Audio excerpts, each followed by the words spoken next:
اعوذ باللہ من الشیطان الرجیم، بسم اللہ الرحمن الرحیم۔ السلام علیکم ویورز، میں ہوں ملک زاہزمان اور ہمارے ساتھ موجود ہیں حافظ طارق محمود صاحب۔ گفتگو ہمارا آج کا چوتھا ایپیسوڈ ہے اور اس میں ہم بات کریں گے فلسطین کے حوالے سے، جو ابھی کشمکش چل رہی ہے، جو دنیا میں فلسطین کو لے کے معاملات آگے بڑھ رہے ہیں، اس میں اٹلی بھی انکلوڈ ہے۔ اس پہ ہم بات کریں گے۔ سب سے پہلے ہم حافظ صاحب آپ سے پوچھنا چاہیں گے کہ جو ابھی ٹرمپ معاہدہ منظر عام پہ آیا ہے، یہ کیا ہے اور اس کے دورس کیا نتائج ہوں گے؟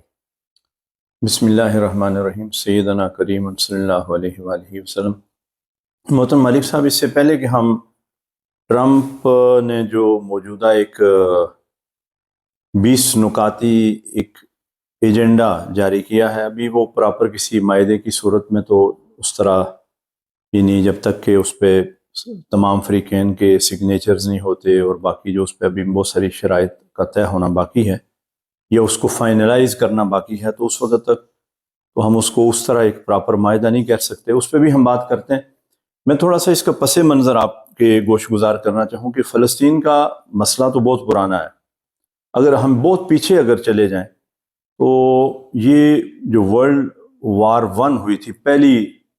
جنگ عظیم، تو 1914 سے پہلے آپ کہہ لیں کہ ہسپانیہ جو ہے اس کی یعنی عملداری تھی ساری، اور ان کی حکومت تھی، اور پورے عرب پہ اور باقی جگہوں پہ انہی کی حکومت تھی۔ اس کے بعد جب وہ پہلی جنگ عظیم کے بعد یہ سلطنت عثمانیہ زوال پذیر ہوئی، تو پھر یہ ایک طرح آپ اس کو کالونی کہہ لیں یا کنٹرول کر لیں، 2 ملکوں کا کنٹرول اس پہ تھا، ایک فرانس کا اور دوسرا برطانیہ کا، ان 2 ملکوں کا کنٹرول۔ اور یہ گراؤنڈ ریئلٹیز ہیں، ایک حقیقت ہے کہ یہاں پہ یہودی آباد نہیں تھے اور نہ کوئی یہودیوں کی اسٹیٹ تھی۔ جو یہودیوں کا دعویٰ ہے اگر ہم اس کو لے جائیں تو وہ ٹرمپ تو کہتا ہے کہ میں حضرت موسیٰ علیہ السلام سے اس کو شروع کر کے آج اس کو ریزولو کرنا چاہ رہا ہوں۔ وہ یہ ہے کہ یہاں سیدنا موسیٰ علیہ السلام آئے اور انہوں نے ایک عبادت گاہ بنائی، ایک گھر بنایا، تو یہ ہماری اسٹیٹ ہے، یہ یروشلم ہمارا ہے، یہ مسجد اقصیٰ نہیں ہونی چاہیے۔ یہ لمبی ڈیٹیل ہے۔ میں جو گزارش کرنا چاہ رہا ہوں کہ وہاں پہ جو برطانیہ کا کنٹرول تھا، تو یہ جو فلسطین کا ایریا ہے یہ برطانیہ کے کنٹرول میں تھا۔ تو اس وقت جس برطانیہ کو آج پھر ہم ٹونی بلیئر کو اس کا نگران بنانا چاہ رہے ہیں، جو معاہدہ یا جو بات آپ کر رہے ہیں ٹرمپ کے حوالے سے، تو اس وقت برطانیہ کا کنٹرول تھا، اور جن علاقوں میں برطانیہ نے کنٹرول کیا فلسطین کو، وہاں پہ پھر اس زمانے سے یہ سلسلہ شروع ہوا کہ یہودیوں کی آباد کاری ہوئی۔ پھر یہ 1882 سے لے کے پھر یہ 1914 تک، بلکہ آگے پھر یہ 1947 تک پھر یہ یہودیوں کی آباد کاری ہوتی رہی۔ لیکن اس پس منظر کو بہت دور تک اگر ہم لے جائیں تو بات بہت طوالت اختیار کر جائے گی۔ میں اختصار سے یہ کہنا چاہ رہا ہوں کہ 1967 میں پھر دوسری جنگ عظیم کے بعد حالات بدل گئے۔ پھر عرب اسرائیل کی ایک جنگ ہوئی جس میں عرب ممالک کو شکست ہوئی، پھر یہ مصر والا معاملہ ہوا، تو بہت سارے اس کے ایک یعنی اتنی گنجلک ایک سچویشن ہے کہ جس کو بیان کرنے کے لیے کافی وقت چاہیے۔ میں جو گزارش کرنا چاہ رہا ہوں کہ پوری دنیا سے اسرائیل کے اندر یہودیوں کی آباد کاری ہوئی، اور وہاں پہ یہ قانون بنایا گیا کہ جو بھی یہودی دنیا کے کسی بھی ملک میں وہ یہاں آئے گا، ہم اس کو نیشنلٹی دیں گے تاکہ ان کی تعداد کو بڑھایا جائے۔ اور اس میں بین الاقوامی طاقتوں کا پراپر پورا ایک رول رہا، ان کا ہاتھ رہا۔ پھر یہ کیس اقوام متحدہ میں کیا، پھر یہ 2 اسٹیٹس، بلکہ 93 کے اندر ان دونوں طاقتوں یعنی فلسطین اور اسرائیل کے درمیان ایک معاہدہ طے پایا کہ ہم اس کو یعنی الگ الگ 2 ریاستوں کی صورت میں ہم رہیں گے اور امن قائم کریں گے۔ لیکن اسرائیل کی نیت کبھی بھی ٹھیک نہیں رہی، اور ایک چھوٹا سا ملک جس کی کوئی آبادی نہیں تھی، جہاں کوئی اس کی پاپولیشن نہیں تھی، جس کے پاس کوئی ایریا نہیں تھا، جس کے پاس کوئی زمین نہیں تھی، جس کے پاس کوئی ٹیریٹری نہیں تھی، اس نے وہاں قبضہ کر کے پھر ایک گریٹر اسرائیل کا ایک کنسیپٹ پیدا کیا کہ اس میں ہم مصر کو بھی شامل کریں گے، اردن کا بھی کچھ حصہ ہوگا، یہاں تک کہ سعودیہ تک پہنچنے کی بات کی۔ تو وہ ایک ایٹمی طاقت بن گیا، اور اس کے پیچھے جو ہے وہ امریکہ کا ہر دور کے اندر اس کی پشت پناہی رہی ہے، اس کا ہاتھ رہا ہے۔ اور پھر آخر میں یہ کہنا چاہوں گا اسی پس منظر کے حوالے سے کہ 2023 میں جب حماس ایک بہت بڑی تنظیم ہے جو وہاں کی پاپولر یعنی تنظیم ہے، سب سے زیادہ پاپولر ہے، اس طرح الفتح بھی ہے، اسی طرح PLO بھی ہے اور دیگر تنظیمیں ہیں، لیکن حماس سب سے بڑی اور مؤثر تنظیم تھی۔ جب ان کو اس کی اقتدار ملا فلسطین کا، تو تو پھر 2003 میں چونکہ اس قدر فلسطینیوں پہ ظلم ڈھائے گئے، اس قدر قتل و غارت ہوئی، اس قدر وہاں پہ جینوسائیڈ ہوا کہ پھر حماس نے فلسطین کے اوپر ایک اٹیک لانچ کیا، جس میں غالباً کچھ 700 کے قریب اسرائیل پہ اٹیک کیا اور اسرائیلی جو ہے اس میں مارے گئے۔ اس کے نتیجے میں پھر اسرائیل نے آج تک بمبارمنٹ جاری رکھی ہے، اور 68,000 جن میں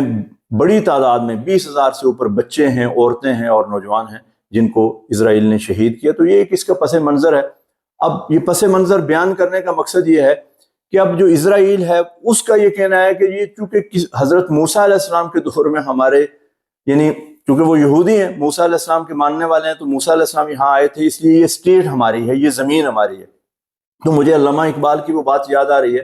کہ یہ جو ہسپانیہ جس کو ہم اسپین کہتے ہیں، یہ یورپ کے حصے، اس پہ مسلمانوں نے کم و بیش 781 سال، جس کو آپ 8 صدیاں کہتے ہیں، 8 سینچریز مسلمانوں کی حکومت رہی ہے۔ اور آج مسلمان یہ کلیم کریں کہ نہیں جی اسپین والے یہاں سے یہ ایریا خالی کریں، ہم حکومت کریں گے، تو اس کی کوئی لاجک نہیں ہے، یا ہم کسی اور جتنے ممالک جن پہ مسلمان اس زمانے میں قابض تھے ان کا حق بنتا ہے۔ تو اقبال نے ایک بڑی خوبصورت بات کی تھی، انہوں نے کہا تھا کہ ہے خاک فلسطین پہ یہودی کا اگر حق تو ہسپانیہ پہ حق نہیں کیوں اہل عرب کا؟ تو پھر ہسپانیہ پہ اہل عرب کو بھی حق ہونا چاہیے جنہوں نے 800 سال حکومت کی ہے۔ تو یہ ایک مطلب لاجیکلی کوئی اس کی حیثیت نہیں ہے، صرف یہ انسانیت کی دشمن اور ایک دنیا کا سب سے بڑا ٹیررسٹ ملک ہے، جس کا جو صدر نیتن یاہو ایک عرصے سے، وہ کئی ڈیکیڈ سے اس کے اوپر حکمران ہے، اور وہ ایک کنسیڈرڈ اور ایک ڈکلیئرڈ جو ہے وہ دہشت گرد ہے دنیا کے اندر، اور دنیا نے اس چیز کو تسلیم کیا۔ لیکن آج پھر لوگ اسی کے ساتھ، لیکن جو خوش آئند بات ہے ملک صاحب، وہ میں اس بات کو یہاں وائنڈ اپ کروں گا کہ پوری دنیا میں اب یہ شعور پیدا ہوا ہے کہ واقعی اسرائیل ٹیررسٹ ہے، اور مسلمان اور جو وہاں بسنے والے جتنے بھی لوگ ہیں فلسطین کے اندر وہ مظلوم ہیں اور مقہور ہیں، مجبور ہیں، اور ان لوگوں پہ انتہائی زیادہ جو ہے وہ ظلم ہو رہا ہے۔ اگر آپ اس وقت کے فلسطین کی اسٹیٹ کو دیکھیں اور آج کی فلسطین کو اسٹیٹ کو دیکھیں تو آپ کو حیرت ہوگی کہ بالکل اس کو سکیڑ کے اسرائیل غزہ کی پٹی تک یہاں تک لے کے آیا ہے، اور یروشلم پہ بھی، باقی سب جگہوں پہ، اور یہاں تک کہ غزہ کی پٹی سے بھی ہزاروں لوگوں کو انہوں نے جو ہے وہاں سے نکالا ہے اور ہجرت پہ مجبور کیا ہے۔ تو یہ اس کا بیک گراؤنڈ بتانے کا مقصد یہ تھا کہ ہمارے ناظرین کو بھی پتہ چل سکے کہ بیسیکلی فلسطین کا بیک گراؤنڈ کیا ہے، یہ قضیہ کیا ہے، یہ معاملہ کیا ہے، یہ ایشو کیا ہے۔ اچھا حافظ صاحب، آپ نے جیسا کہ بتایا کہ 2023 سے لے کے اب تک جو ہے 68,000 جو ہے نا وہ چلڈرنز بھی، عورتیں بھی اور مرد بھی جو ہے وہ شہید ہو چکے ہیں۔ اس میں سوال یہ بنتا ہے کہ مسلمان سٹیٹس اور خاص طور پہ پاکستان جو کہ اکانومک پاور رکھتا ہے، اس کا اس سارے حصے میں یا ساری سچویشن میں کیا کردار ہے؟ وہ اس وقت کیوں خاموش ہیں اور کیا کس پوزیشن میں ہے اس وقت؟ اس میں گزارش یہ ہے کہ میں نے پہلے جیسے گزارش کی کہ ایک عرب اسرائیل جنگ ہوئی، پھر مصر کے ساتھ جنگ ہوئی، اس میں اسرائیل جو ہے وہ حاوی رہا۔ اس میں کئی ایک چیزیں ایسی ہیں،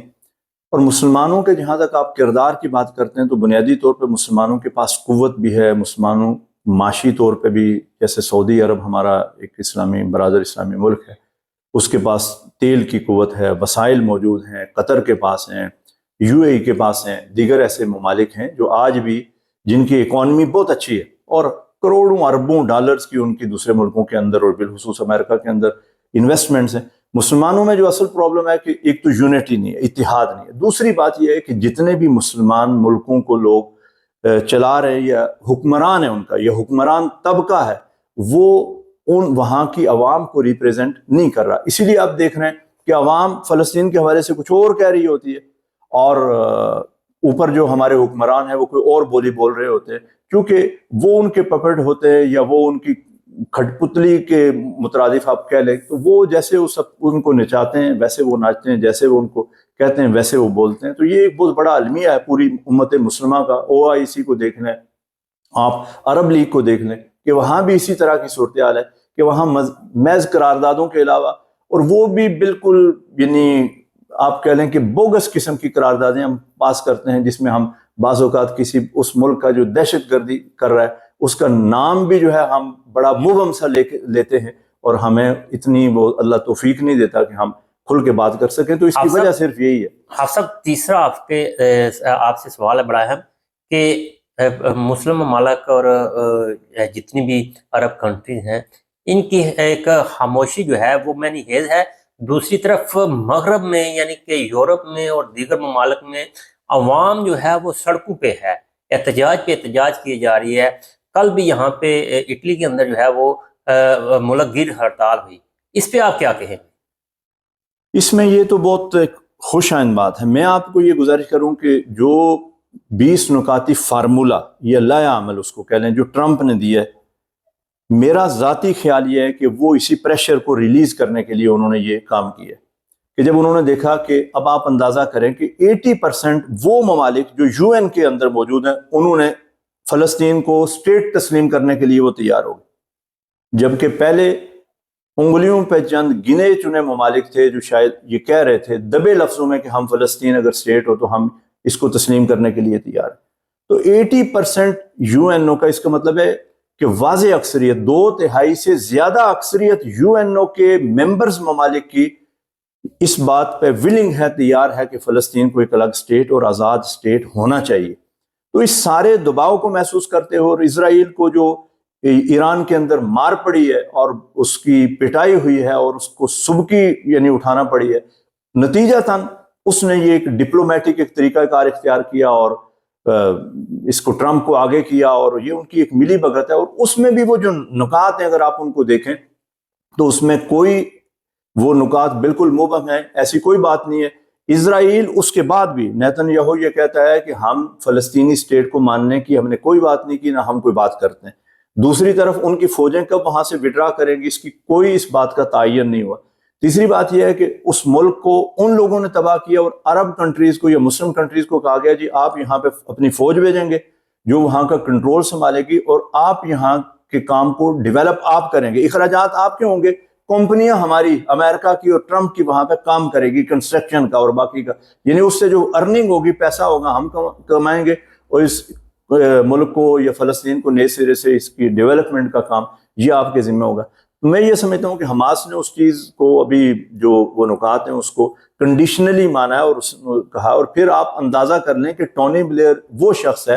جس نے عراق کو تباہ کرنے میں ایک اہم کردار ادا کیا. یہ وہی ٹونی بلیئر ہے کہ جس نے کہا کہ یہاں آرمز آف ماس ڈسٹرکشن ہے، یہاں وہ کیمیائی ہتھیار موجود ہیں جو دنیا کو تباہ کر سکتے ہیں. آج تک تاریخ نے یہ ثابت کیا، وقت نے یہ ثابت کیا کہ ایسی کوئی ایک چیز بھی عراق سے نہیں ملی جس سے ہم یہ کہہ سکیں کہ ان کے پاس کوئی کیمیائی ہتھیار تھے، لیکن وہ ملک تباہ و برباد ہو گیا اور اس کو بالکل انہوں نے ڈیمالش کر دیا. اور آپ دیکھ لیں کہ آج عراق کہاں کھڑا ہے، اور آج سے کوئی آپ کہہ لیں کہ 40 سال پہلے 25-30 سال پہلے عراق کہاں پہ تھا. اچھا حافظ صاحب، آتے ہیں اب ہم کشمیر کی طرف. جو آزاد کشمیر ہے اس حوالے سے جو ملک کے اندر اس وقت جو ہے معاملات چل رہے ہیں، اس کے بارے میں آپ کیا کہیں گے؟ کون رائٹ پہ ہے؟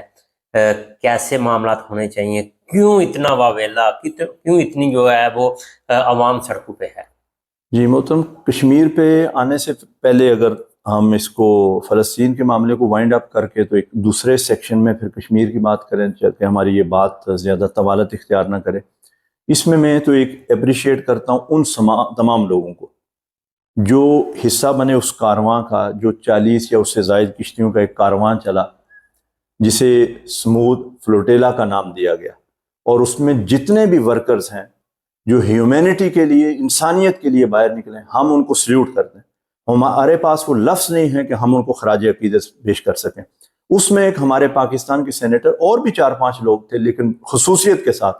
سینیٹر مشتاق احمد خان جو پہلے بھی اس حوالے سے کام کرتے رہے اور جس نے ڈاکٹر عافیہ کے لیے بڑا کام کیا. پاکستان کے اندر بھی انہیں پولیس پکڑتی رہی ہے اور انہیں جیلوں کے اندر بھیجتی رہی فلسطین کے ایشو پہ، لیکن اس ایک یعنی عمر کے اعتبار سے مرد مجاہد ایجڈ ہیں، لیکن ہم یہ کہیں گے کہ انہوں نے جس جوان مردی کا ثبوت دیا ہے وہ اپنی مثال آپ ہے. ان کو ہم خراج عقیدت پیش کرتے ہیں اور ان کو سلام عقیدت پیش کرتے ہیں. جو یورپ کے اندر جتنے بھی لوگ اس حوالے سے کام کر رہے ہیں، وہ اٹلی کی آپ نے بات کی، فرانس کی بات کی، دنیا کے اندر کینیڈا کے اندر دیکھیں یہ ہیومینٹی کے لیے یہ لوگ نکلے، انسانیت کے لیے، بغیر کسی یعنی مذہب کے، کسی تفرقے کے، لینگویج کے. ان لوگوں کے بچے تو فلسطین میں نہیں ہیں، لیکن یہ سمجھتے ہیں کہ جو بچے وہاں مر رہے ہیں یہ انسانیت کے ساتھ ظلم اور زیادتی ہو رہی ہے. تو میں یہ سمجھتا ہوں کہ یہ ایک بہت یعنی روشن امید ہے، ایک بڑا برائٹ سائن ہے. انشاءاللہ مجھے امید ہے کہ اس طرح یہ سچویشن ڈیولپ ہوگی کہ ایک وقت آئے گا کہ اسرائیل کو باہر طور فلسطین پہ جو اپنا ناجائز قبضہ ہے اس کو ختم کرنا پڑے گا، اور اس کے کوئی پاس اور آپشن باقی نہیں رہے گا. آپ صاحب یہ جو آپ نے بتایا کہ جو خوراک لے کے گئے ہیں ان کو جو ہے وہ کیپچر کر لیا گیا ہے اسرائیل کی جانب سے، ان کو قیدی بنا لیا گیا ہے، تو اس کا امپیکٹ اوور آل پوری دنیا پہ کیسا جائے گا؟ دیکھیں اس کا امپیکٹ یہ ہے کہ اس سے اسرائیل جو ہے وہ اور یعنی کھل کے اس کی وہ جہاریت وہ سامنے آئی ہے، اور لوگوں پہ مزید یہ بات واضح ہوئی ہے کہ وہ لوگ جو ایک قافلے کی صورت میں گئے اس میں کوئی دہشت گرد نہیں ہے، جو ساز و سامان، کھانے پینے کی اشیاء، دودھ اور خوراک وہ لے کے گئے،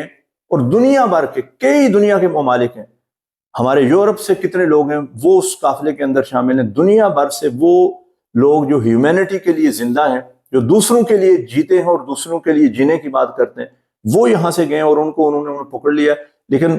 میں سمجھتا ہوں کہ بہت جلد وہ، چونکہ ان کو پکڑ کے تو ان پہ کوئی ایسا تو وہ چارجز نہیں لگا سکتے کہ ان کو کوئی سزا دیں، وہ ان کو ڈیپورٹ کر دیں گے کچھ عرصے بعد. لیکن اس سے مزید جو ہے وہ میں کہتا ہوں کہ سخت لفظ استعمال کروں کہ اسرائیل مزید ننگا ہوا ہے. اس نے بتایا ہے کہ وہ ننگی انسانیت ہے کہ ایسے ورکرز کو بھی وہ پکڑ کے تو جیلوں کے اندر ڈالتا ہے اور اریسٹ کرتا ہے جو ان لوگوں تک خوراک پہنچانا چاہتے ہیں، میڈیسن پہنچانا چاہتے ہیں، ان کے ساتھ اظہار ہمدردی کرنا چاہتے ہیں. جی بالکل. اس گفتگو کے ساتھ ہم اپنا جو ہے آج کا پروگرام وائنڈ اپ کرتے ہیں کہ ابھی ریسنٹلی خبر آئی ہے کہ 137 یا 167 کے قریب جو ہے وہ یرغمالیوں کو، یعنی کہ جو اسرائیل نے کیپچر کیے تھے، ان کو ترکی کے ایئرپورٹ پہ جو ہے وہ واپس بھیج دیا گیا ہے، اور وہاں پہ جو ہے مسلم امہ نے جو ہے ان کا پرتپاک استقبال کیا ہے. ملک زائزمان اور حافظ طارق صاحب کو اجازت دیجیے. اللہ حافظ.